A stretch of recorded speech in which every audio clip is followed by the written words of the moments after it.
En plein chaleur de préparatifs des éliminatoires de la Coupe d'Afrique qualificatif au mondial U23 de lundi basket qui aura lieu en Afrique du Sud au mois de décembre prochain, les Léopards Basketball sur fauteuil affûtent les armes pour entamer ces éliminatoires. Pour ce jeudi 16 septembre 2021, ils ont reçu la visite de deux hautes personnalités, notamment le conseiller stratégique du chef de l'État Vidi Chimanga et un de leurs partenaires de la fédération, M.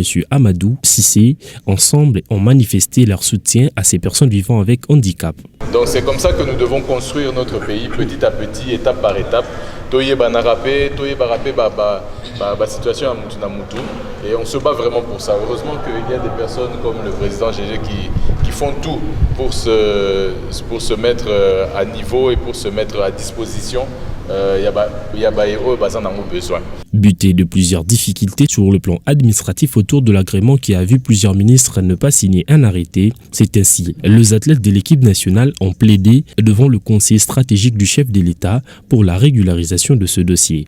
Ce que j'ai compris depuis que je suis ici, il y a un problème administratif qui est bloqué au niveau du ministère du Sport, ce qui est un peu dommage parce que ça fait déjà 4 ou 5 ministres qui passent et on est confiant parce que le président de la République est venu avec une nouvelle ère. Le président de la République est venu avec un discours démocratique, surtout pour une société inclusive.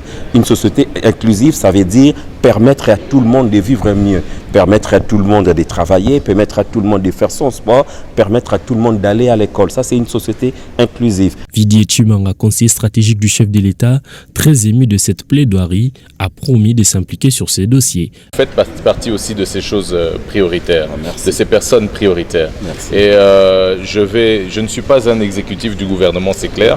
Je suis un conseiller du chef de l'État. Je lui transmettrai l'information, mais sachez qu'il sait déjà que je suis venu vous écouter, que nous sommes venus prendre conscience de la situation dans laquelle vous vous trouvez aujourd'hui.